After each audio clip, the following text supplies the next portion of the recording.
We'll start. He'll give us a note. Yeah, you're live. Okay, great. Thank you. So I'll share my screen. Today I did have some first stab at business process model that I've been working on a little bit with Mike as this project's moved along. So wanted to unveil that. I do have some time if we want to discuss some of the energy management challenges that we have among us. I think individually it's come up in the various presentations. I thought maybe if we could have a quick discussion and take some notes on what we share in the area of challenges, and then our next step. So I think we might as well go ahead and do introductions, even though we have a pretty good group that knows each other. I think it's a good thing to go through. So I'm Eric Griffin, Energy Program Manager from the Great Lake Water Authority, and I'll go down the list. So Cello, you quick introduction. Yes, I'm Cello Vitasevich. I'm part of the project team and happy to support all the activities by utility partners. Great. Brittany. Morning, everyone. I'm Brittany Downing, and I work for City of Portland, Bureau of Environmental Services, and I'm an engineering technician there. Yeah. Great. Well, glad you're back. So we'll try to keep you sucked in. Yes, definitely. George? George Friedrich, Metro Vancouver Energy Management. I lead our team of 3 energy management engineers. Thank you. James? Hi, James Haldeman with the Washington Suburban Sanitary Commission, otherwise WSSC Water. I'm in the Innovation and Research group within our organization and am here to try and gather as much as I can to help improve on our energy use. Thank you. Thank you. Dr. John Norton. Okay, that's funny as hell. I'm John Norton, Director of Energy, Research and Innovation for the Great Lakes Water Authority. I work with Eric on the energy side, and then we have a fairly substantial research portfolio, and then I'm also working on our innovation program. Thank you very much. Thank you. Kuldip. Hey, good morning, everybody. I'm Kuldip Kumar. I'm in the Monitoring and Research Department of Metropolitan Water Reclamation District of Greater Chicago, and I manage a program on new technology evaluation, climate and sustainability goals of the district. Oh, great. Thanks. Mike. Good morning, Mike Barnett. I'm a consultant. I'm providing the business process and decision modeling support for the utility partners for the project. Thank you. Mia. Good morning, all. My name is Mia Shabanovich, and I'm also coming to you from City of Portland, Bureau of Environmental Services. I'm a supervising engineer. I oversee asset management, condition assessment, reliability, innovation, all of that together. We have a small team, but pretty mighty. And I was really interested last time I was here, so I decided to come back and check it out again. So thanks for letting me in. Well, thanks. Thanks for being here. Scott? Scott Haskins. I work with Mike and Cello, providing project support for the team. Thank you. And Zanetta. Good morning, everyone. My name is Zonette English with Louisville Jefferson County Metropolitan Sewer District. I'm the Strategic Initiatives and Project Delivery Director. So I champion capital projects, also in innovation, and do just whatever I'm asked to do. Thanks. Thank you. All right, so today I want to walk through, I think it was mentioned when I did my GLWA discussion about our program, about the, we have a DTE energy manager, and what he's brought to the table is this energy manager toolbox. I think we probably have other similar things throughout our different utilities, but this, so we kind of got this tool dropped in our laps, and it requires a lot of little bits and pieces from the organization, and so this is was a decent starting point, along with some other information I'll show you, for Mike and I taking a first stab at business process models. So DTE has this tool, but this isn't, our energy manager is not going to be there forever to babysit it, to populate it, to do all these things. So we really have to understand how this will work with our organization, and how we'll be able to maintain and keep adding value in the future. So I just wanted that one of the neat things they had was a building operation and maintenance BOMI initiatives, where they track just some general things that you should look at in your facility as opportunities for energy savings. So I did want to also bring it up, if I could share this to anybody who wanted to take a look at it. I thought it was also kind of similar to the opportunity register that Portland had and discussed a couple weeks ago. But this was for each facility and all these different energy initiatives. And so they have a generic template, and then we go through the facilities and identify these certain things.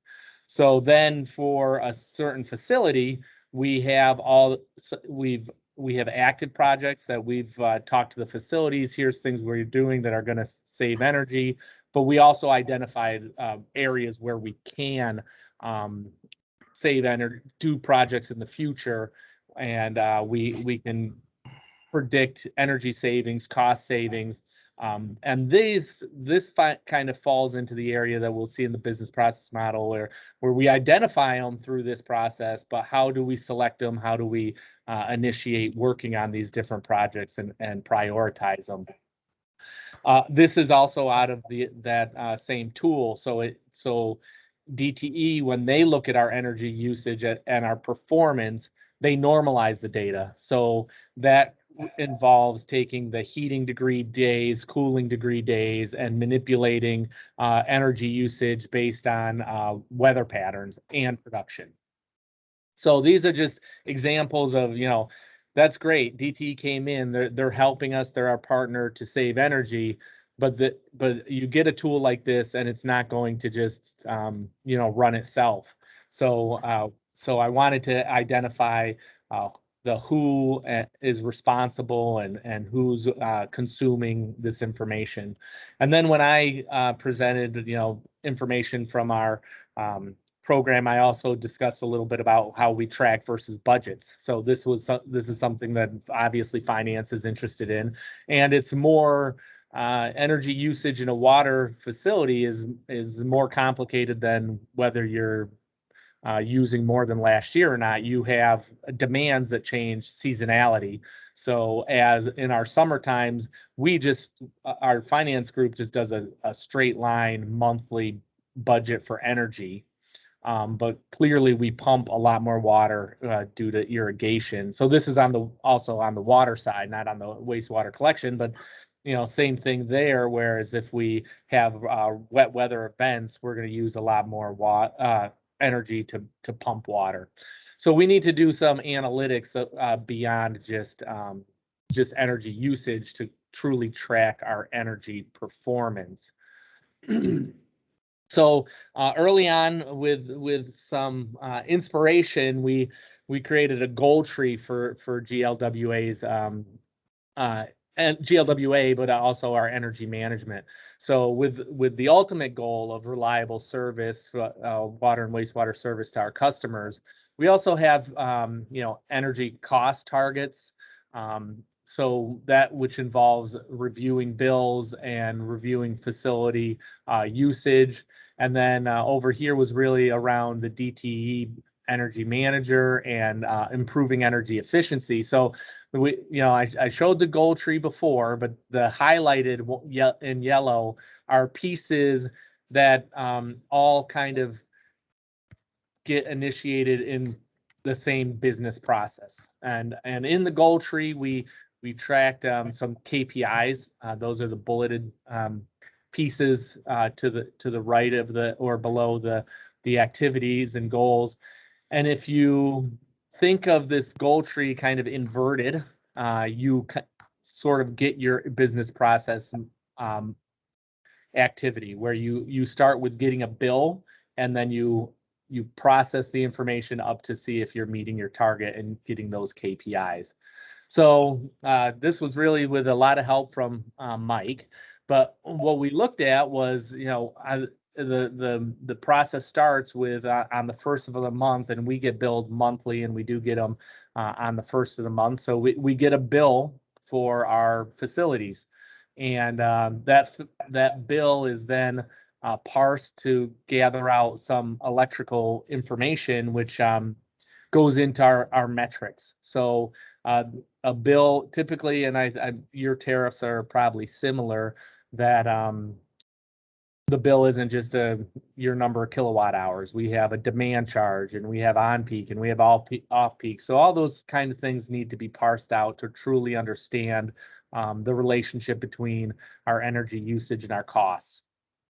And then we saw in one of the charts that we have production data alongside the energy usage. So we need to get this process data, and then the DTE toolbox required those heating degree days indices. So that all this data needs to be brought together and put together in order to do the next steps, which are to normalize the process data against those heating degree days.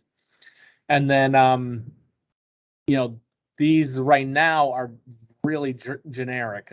The next steps here are really breaking out the activities around, for example, parsing this utility data. Who's responsible for it? Who's doing it? How it's done? Where the data is received and how it's QA/QC'd, things like that, and similarly with every one of the yellow boxes. And then this is more on we were envisioning on maybe a quarterly basis, and this was partially inspired by CIP processes that I know that have been tackled in the UAIM project. But we wanted to then take this data and our usage and put it into that portfolio, that energy project portfolio, and evaluate those on what it might be a quarterly basis to see what projects are we ready to initiate, what priority do the projects have, and then this is going to be a pretty extensive process in itself, where funding is going to have to be considered, what budgets it's coming out of, things of that. But then towards things may move around. Like I said, this was a first draft, but our KPIs and reporting and dashboard that would go up into a higher level of management would all be initiated on the same receive the bill type of initiation of the process. So, I mentioned it once already that the energy projects, I was really kind of keyed when Portland was talking about their opportunity register. And in the bigger picture, this is a tool that I want to implement at GLWA so that I can understand who's doing what tasks, but also better communicate these activities and better ensure that they're getting done, and they're getting done on the cadence that they should get done. The program is a little bit fluid that I have, so this will help me get some foundational work done as the energy program manager. But I also wanted to kind of key and see if this is similar or different, or there's other pieces that some of you on the call may be doing that you may connect to, maybe you want to do and you haven't done yet. So, and then has Portland kind of really fleshed out their port opportunity register evaluation to maybe we could incorporate what they're doing into this activity of evaluating our energy project portfolio. So I guess at this point, I'd like to open it up to, questions or comments or just general input on what you guys think of the first kind of business process model guinea pig.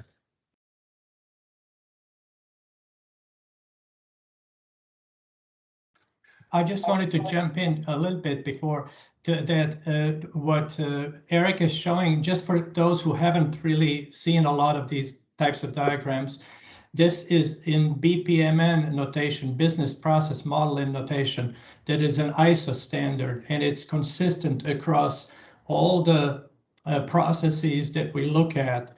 And this is right now a bit on a higher level, and this is a great place to start. Each one of these activities, for example, if you look on the right side at this evaluate projects portfolio, can then typically be broken down to have a similar diagram just for that, and show who's involved and so forth. So this is really nice. This is a great start. And this notation also allows you to, if you'd like to, do simulations, which means you can say how you can allocate resources to activities, you can define artifacts that are used to do the process or that are generated by the activities and so forth. So there's, I put into the chat window, there is a webcast by WEF this afternoon, or 11 o'clock Pacific, 2 p.m. Eastern, to show 3 types of examples. And Eric is one of the speakers in that, but there are 2 others on asset management and CIP. So just to let you know that there's a lot of collaborative work going on here. Oh, it's George here. I'll jump in, I guess. Eric, this is really great. At Metro Vancouver, I would say we follow a very similar process, but none of it has been kind of formalized into a BPM like this. So you'll be sending this all out, right? So we can all plagiarize it, correct? Yeah, I don't even know if it's worth plagiarizing yet, but I we will send it. Yeah, I guess the one thing that I would add, and I might have missed it if you touched on it, but we invested back in 2014 in a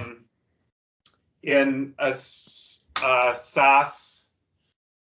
What does SaaS stand for? Software service. Cloud-based software as our corporate energy and GHG emissions management database. So it's intended to be the corporate one version of the truth for energy use and associated GHG emissions. So all of kind of what we're doing with our data management goes into that database. So our utility bills are automatically uploaded from the utilities, so our electricity and natural gas utilities. The software goes to their websites automatically and pulls that data out and prorates it.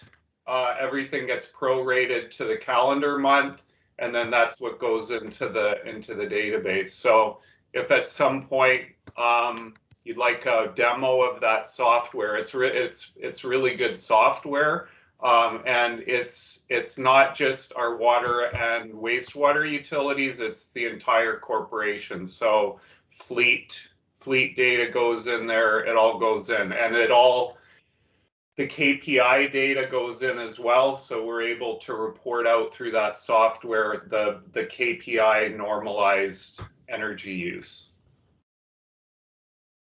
Mia has her hand up. So and then Josh. Or David. I'm sorry, David. Yeah. Mia and David have their hand up. I'm sorry, my Teams buttons are very sticky this morning for some reason. I second that from Vancouver Water. We also have our bills go into SAP as they're being processed and paid out. So we are, Eric, trying to do this whole thing as well, except for us, it will be a couple of database systems, connecting them together and running that through KPIs. But the only thing that I wanted to add to this wonderful map that you have out here is the employee engagement. So, you know, the boots on the ground are like the biggest energy managers, you know, the operators and the maintenance staff. And so how do you integrate this wonderful process map with your culture on the floor? And so we have been talking about that a lot at BES, and we decided to engage our public relations and communication folks to develop a couple of promotional activities and develop strategies where the operator and maintenance staff understand how they impact, you know, our KPIs in terms of emissions. So that's what the only thing I would add to this, Eric. And yeah. I would make it a more of a circular process, because as projects are identified and as they are improved, they go back, you know, to that asset management life cycle where they're operated and maintained. And the whole cycle is viewed through the energy management lenses. Just like we're implementing equity lenses, energy management lens is another lens that we're using. Yeah, that's fantastic. I think that's something we all try to do, but it's not always easy. So I hope you're having success. I actually have engaged our outreach people too, and then I got some stickers made for our energy champions. Anybody who's, you know, saving energy, we're focused on that, and that is a key component, and it'll definitely. I need to figure out how that will fit in, because we do have a quarterly task that we're meeting with the facilities to discuss their performance on all those metrics that so that's where we really are at that level, the operator level, to discuss here's what's been going on. Yeah, and unfortunately we are in this like awkward time with like COVID and everything else, so the slope is pretty high to get focused on energy, but you know, I heard other utilities doing competition between process areas or between different plants or pump stations, or we are also looking into engaging our communities, especially like our educational communities around their facilities. So they would be doing like smaller energy projects that would engage with field staff. So that'll get them excited to kind of talk about their role in energy management, but also use that as an engagement / teaching moment towards our educational community. So a whole bunch of like little things, but to kind of integrate it into the culture, because a lot of times I see energy management done ad hoc by like 2 people and 2 people cannot move a mountain, but you know, all the staff can move the mountain together. So I think that's where we have to like kind of venture into. I even offered to our communication staff to like make TikTok videos or like, you know, on the ground, you know, information sharing, because a lot of times like our top leadership is not as connected to the ground floor as, you know, needed. So thank you. But thanks for the map. I would like to steal it too. David? Thanks for sharing, Eric. In fact, if you wouldn't mind putting that back up on the screen, that'd be helpful.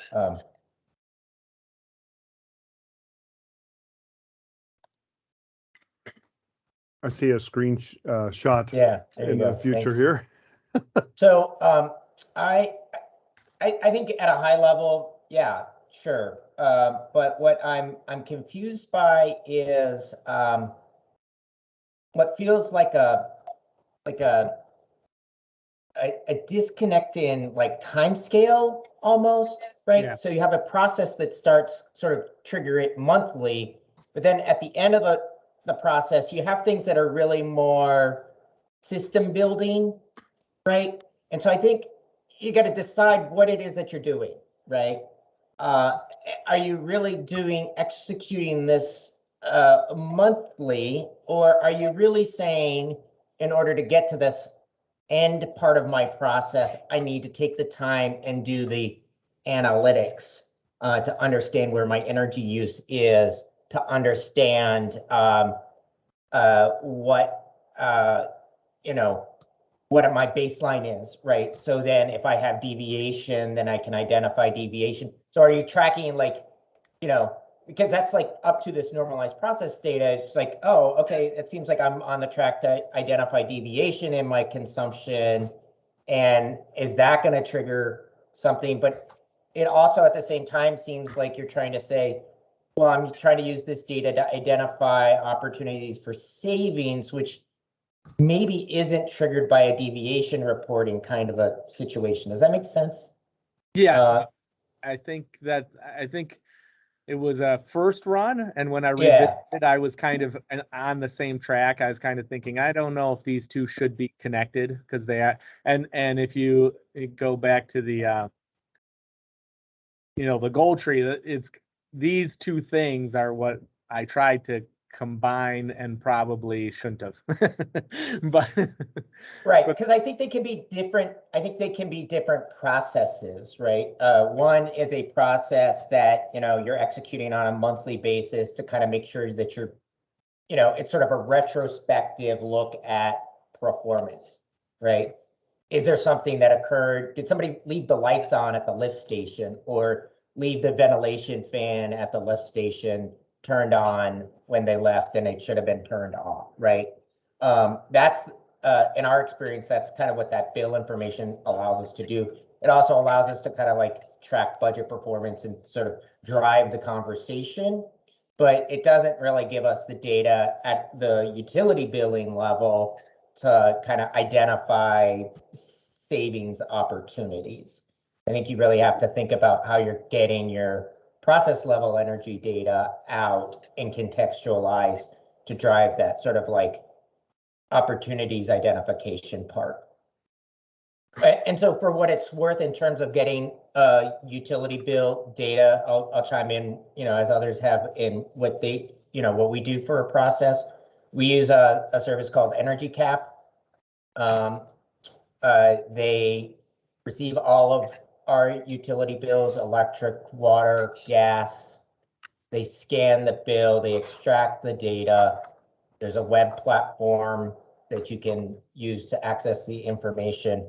We integrated it in with our accounting system, so the data actually then gets passed electronically to our accounting system to get the bills paid. So we're not waiting on the AP clerk to open the mail, scan the bill, do the data entry into the system, because what we found when we were following that path is we'd have at least a 20-day lag between when we received the bill and when we ever got data. And sometimes we never got the data, right? So we just found that that process wasn't working for us. So we went to this other path to kind of like sort of automate the data extraction. So for what it's worth. Yeah, well, it's funny if people are key on that a little bit. We do have a system, or Capturus is a company that they actually receive all our bills and they pay our bills, which, all that's great. But when they parse the data and they have the portal with the parse data, there's more parsing errors than I would have expected. So that's requiring me to do a little more work than.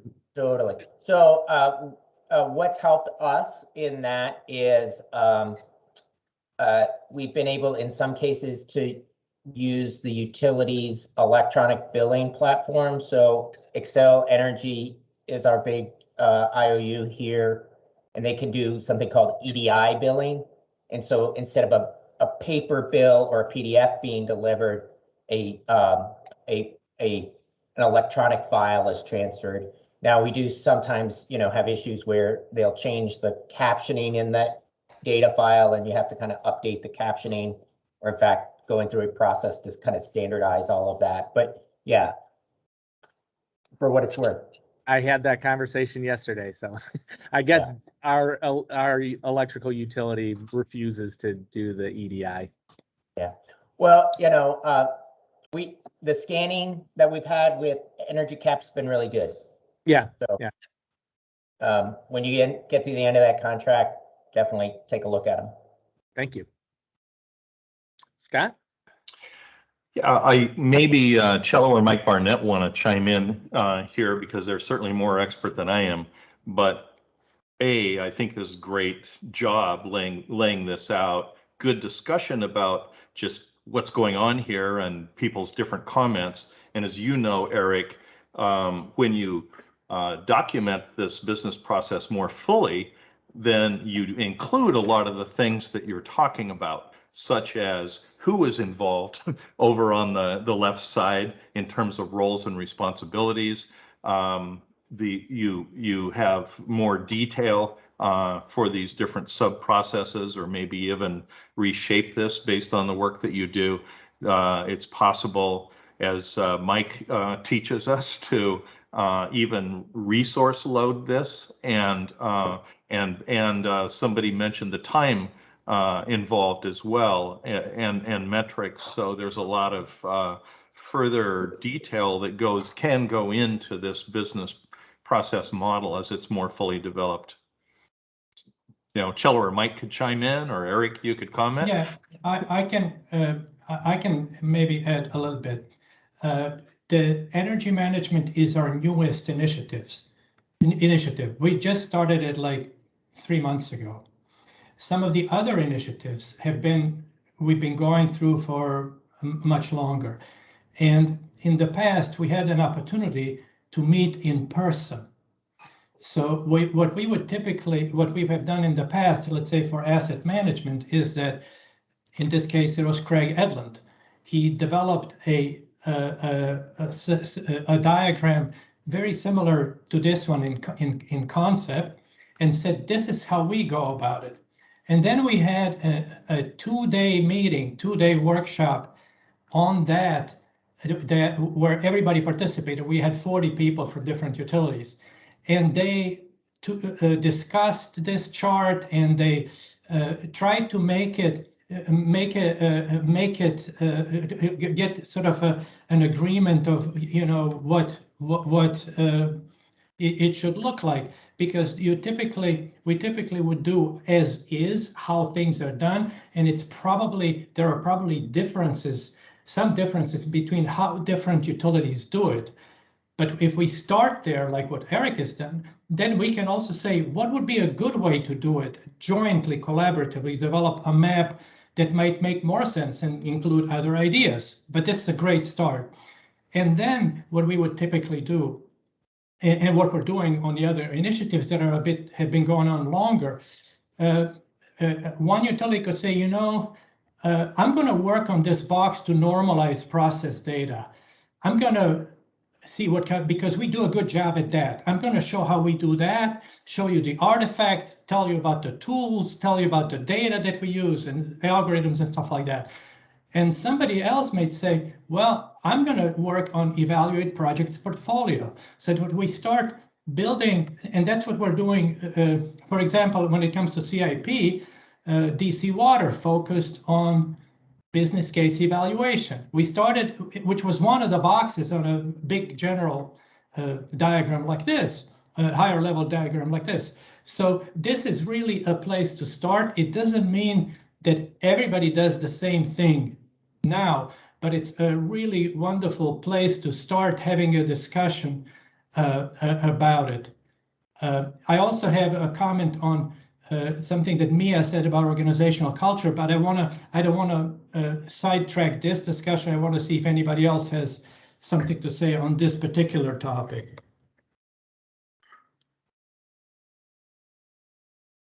Yeah, and as Cello was saying, if there's any of these pieces that kind of speak or resonate to anybody, I think we could discuss it offline. We could have a little session where we flesh out. Maybe I'm interested in not just what GLWA is doing, but maybe what others are doing to see if there's improvements that could be made because a lot of this was homegrown by myself. So we didn't have many of these things in place before I was in this position. So I would welcome anybody being interested in talking to these things, a little more detail. And we could have a virtual workshop as well Mhm. of this theme. I see Mike Barnett, his hand up. Yeah, I just wanted to add a comment that I think what Mia was saying about, what the purposes for which you could use, such a model is really important. And David mentioned that too, but also Eric, you brought up in one of our conversations about the question was, how much detail should I add? And I think it's useful. It's always useful to just jot down, what do you intend to use? What are the purposes for which you intend to use these models? What are you trying to get out of them? And that can be like Cello was mentioning, is it as is model that I'm just trying to document what I've got and train people?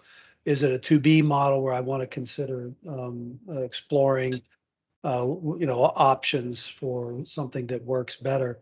And we might have all of these needs, but it depending upon what you jot down in terms of what you intend to use the model for, we may look at how we develop the model in different ways. And Mike, as Mia was saying, it's a way around which to engage the different stakeholders on the process that is being employed, and what the value of it is, and so it's a way, like on the CIP, for example, Kansas City's doing a great job of pulling together those people and using the business process model as a way to communicate and engage folks. Yep. So if Eric, if you would allow me to just share my screen for just 1 second to answer the other question that Mia had about the organizational culture and people. And I hope you can see these are the initiatives that we have currently on the project. In the upper right corner are the 3 process improvement initiatives that have to do with CIP, asset management, and energy. We also have one that looks at technology improvement, analytics and technology in general, and what we call Tame People, which is a group that looks at workforce and organizational issues. So these are, and the 6th theme is change management. How do you take all this into account? Below is our standard improvement methodology. This starts with assessing your system maturity. Where are we right now? So you have a couple of options. You could say, am I going to focus on process and technology first, or am I going to focus on people? What is it that I'm trying to improve? So if, for example, your focus is organization and workforce improvements, you would basically select the business units, identify participants, and could conduct a maturity model. And this team has worked very hard. When I say this team, not project team, the utility partners and the project team, to develop a maturity model for that aspect. And so so this is the decision of if we're going to go this way. And so we've done work on developing the maturity model. These are the different components of it. We've developed analysis tools and presentation. So you can see sort of what the dashboard looks like. This is for each of the different components of the maturity model and the level of maturity. You can slice and dice the results of the survey. So this could go either to just the people who are involved in the process or organization overall. And then you could look at different things that, how they responded to different questions. And this was a lot of work to come up with this from utility partners, starting with 400 ideas to come down to 7 categories. And then you could also say, well, what if the scope improvement is a process? Then you would start with the process first selected, and you would look at the business process maturity, as is. So, so there is, and then later, you know, so there are examples how you would go about that and all that. So there is a broader framework that that we're looking at. I'm sorry, I was trying to stop sharing. So if you're interested in these other subjects, Mia, it'd be great if you wanted to join the people team and just attend some of the meetings to see what's going on. So sorry for taking too much time. I see David has his hand up. Well, thanks for sharing that, Cello. And it's actually a question that I have in terms of like this working group. Like, we've done a lot of sharing with each other about kind of the way we've kind of tried to come at this. What's unclear to me is where we're going next. And are we starting with what Eric's got to put up as a straw proposal as something to build out as an, you know, a future state process model? Well, help me understand what comes next, please. Sure.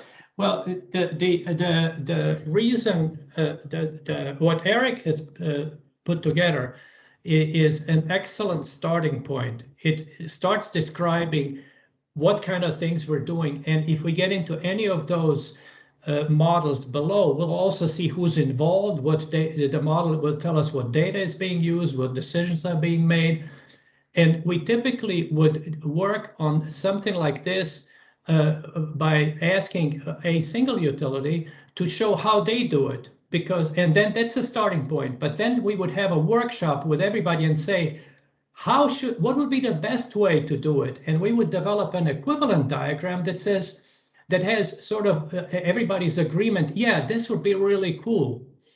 So is that what we're planning to do? That's correct. Yes. Okay. Yes. So once we have a higher level map that reflects a consensus and a summation of experiences and knowledge of people in this group, and then when we have that, we would typically say, why does each utility, according to their priorities and needs, focus on single activity and break it down and go, and then they report on it and share it with others. So we're starting to build a knowledge base that also includes when the models are more detailed, they also include artifacts. You say, okay, I'm generating, you know, I'm using this, or I'm generating this kind of report. So you include link, you know, post that so people can say, oh, this is what it looks like. You know what I mean? So for example, when we were working on asset management, there was a risk matrix. Somebody said, well, this is what we're using. Oh, this is what we're using. So that's how we enrich the knowledge base, enable collaboration, and then once we have that to be state, and we have, let's say, we look at, would you mind bringing your stuff up again, Eric? Then we can say, we can collaboratively start attacking this larger problem by breaking it into smaller pieces. And I'll shut up. I see that George has his hand up.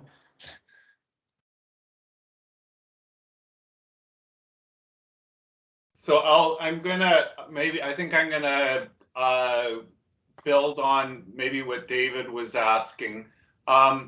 I'm thinking about the meeting, Cello and Scott, that you joined us, our Metro Vancouver team, back in October or November last year.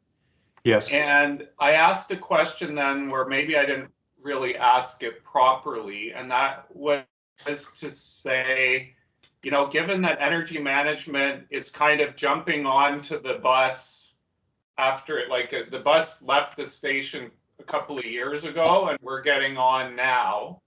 And I asked what's going on in the other groups that kind of could help us get up to speed with the general program. So Cello, you just showed what was the pie charts and all of the data, the dashboards. Where was that coming from? That came from the group, what's called the people team, that had been looking at the organizational culture and workforce, and it was in response to Mia's comments.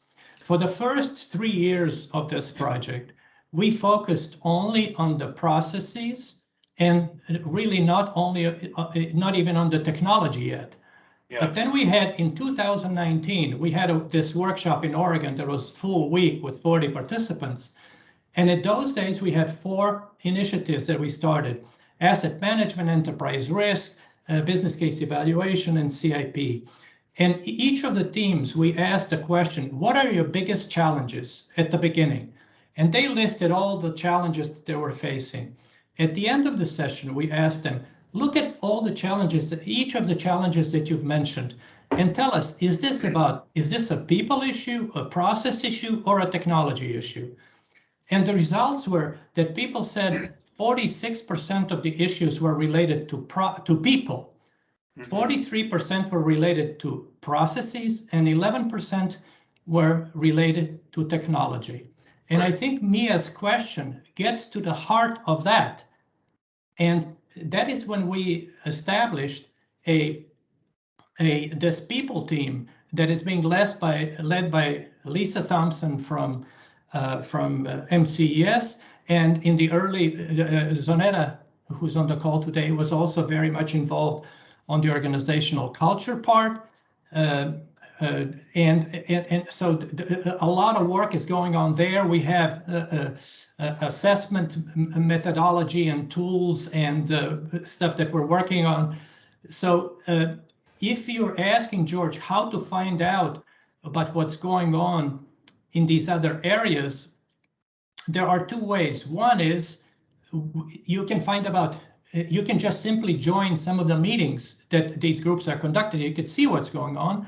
And the other one is not as good, but every couple of weeks we have a 30-minute high-level overview of what's going on the project. So if you're only casually interested, you can get it there. So I hope that this answers your question. Well, it does in a way, but I guess my question was still a little bit too roundabout. And maybe what I'm getting at is too specific to Metro, or what I perceive is happening in Metro Vancouver. When I look at the big map that you showed with the big circle on it, I think I get it. This needs to be like a corporate initiative, and there's a lot of overlap between groups. There's huge overlap between asset management and energy management, for example. So in the meeting that you and Scott attended in the fall of last year, my concern was that from our perspective, we seem to be operating in our silos still. And I have a feeling that we don't have influencers in very critical groups that kind of glue everything together. And this goes totally back to what Mia was saying and what I've been banging on about since the beginning, which is corporate backing on all of these initiatives, right? Yes. So like maybe so, and I guess now what I'm asking is, does WISE have a mechanism to say, hey, partner, whatever the partner is, I'm going to say Metro Vancouver, you really should have somebody sitting in these groups because they are the groups that are going to make sure that this all happens effectively. So, you know, we can, like Eric's done, we can have these business process models that are, how do you get your utility data into a database? That's very insular to an energy management group, but how do you integrate energy management into your corporate culture? So, and to me, a lot of that has to do with change management. Change management is a very big kind of component that I perceive is where most of my challenges have come from. And the fact that we don't have an influential person sitting on the energy management team that I know of, or not the energy management, the change management, as far as I know, it seems to me that it's a critical gap in making this whole thing a success. Does that make sense? It makes total sense. Unfortunately, Mia, I don't see her. No, she's not anymore. She dropped off earlier. Yeah. You know, I just wanted to say that Metro Vancouver has a ways to go, but one thing that Metro Vancouver has done that not everybody else has done is identify a central coordinator who's Tamisa, and Tamisa seems very open to basically convening groups like we did before, George, and to to address that issue. It's something you should probably talk to her about. Cello and I are available to assist with that effort. So that was a point that I would make.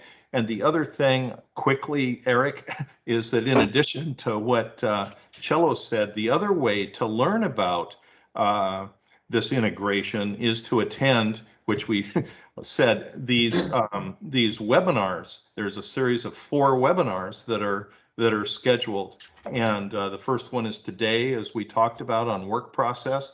And it's followed by one on technology, and then one on people, and then one on change management in successive months. So we would encourage, just for the general education of everybody who's on the teams, to attend these webinars so they can learn more about it, and then they can basically identify people, for example, on change management that might be appropriate to work on that. Because you're right, George, we haven't seen someone from Metro Vancouver on that particular team. We have seen participants on other teams.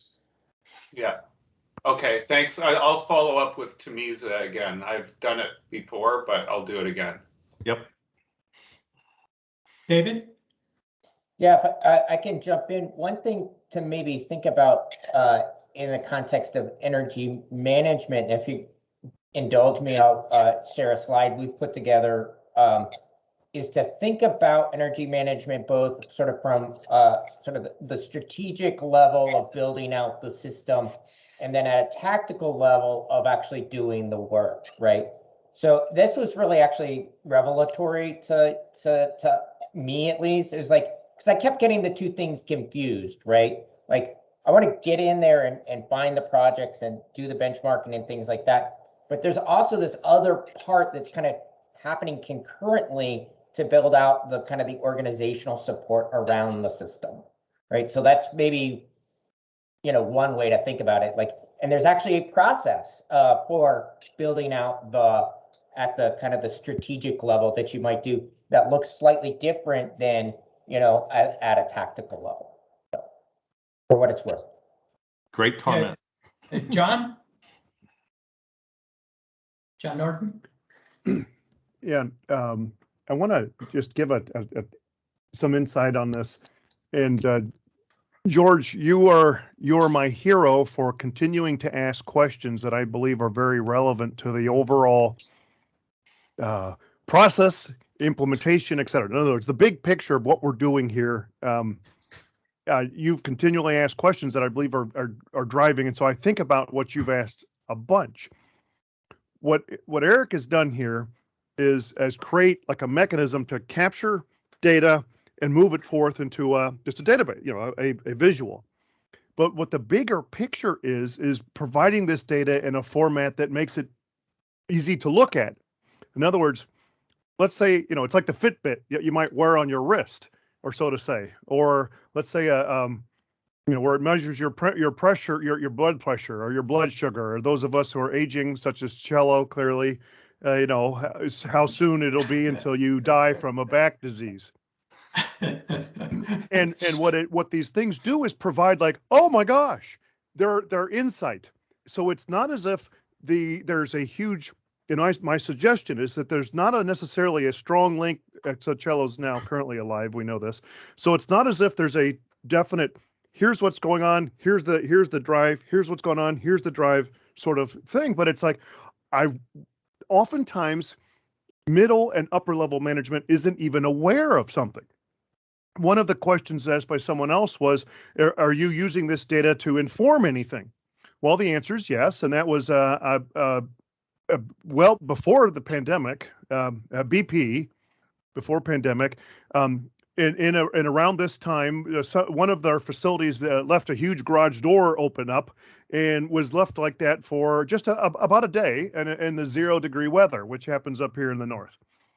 Well, that reflected in a fairly sizable energy use, and our energy team at the time that was helping with finance to get there going noticed the anomaly, tracked it down to where it was, and realized, oh, this was the situation. It was a huge amount of heating.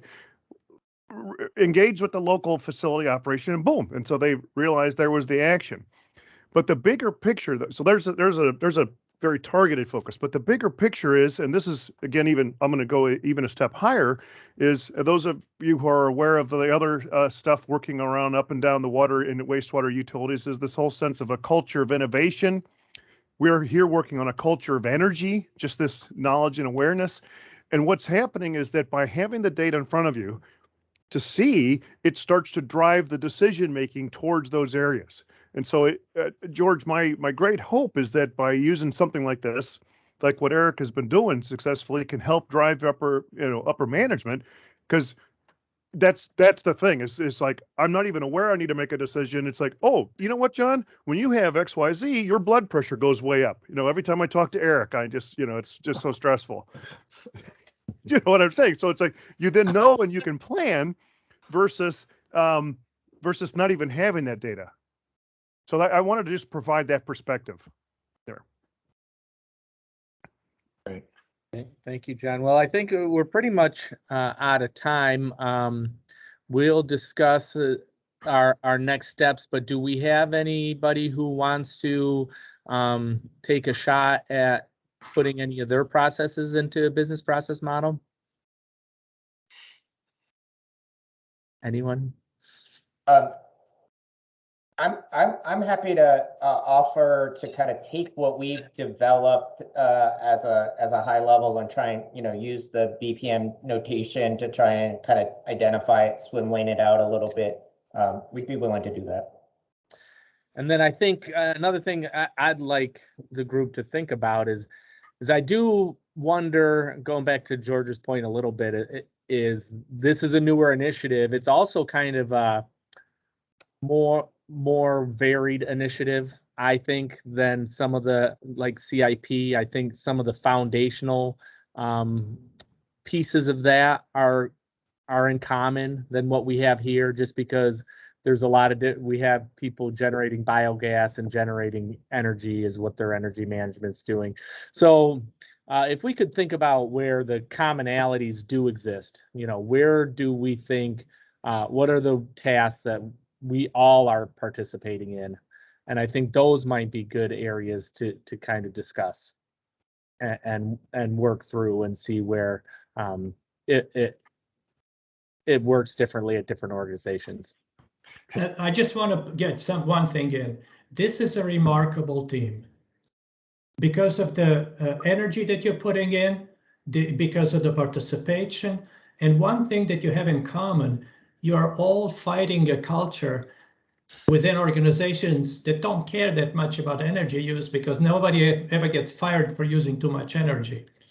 So all of you have the kind of energy that will generate innovation. And when we put you guys together and you work on something really cool will happen, and it will all come from you because you're on the ground, you know what's going on. I'm really so excited about this initiative. I think you guys, the level of engagement and is fantastic. And Eric's first step is excellent, excellent. We're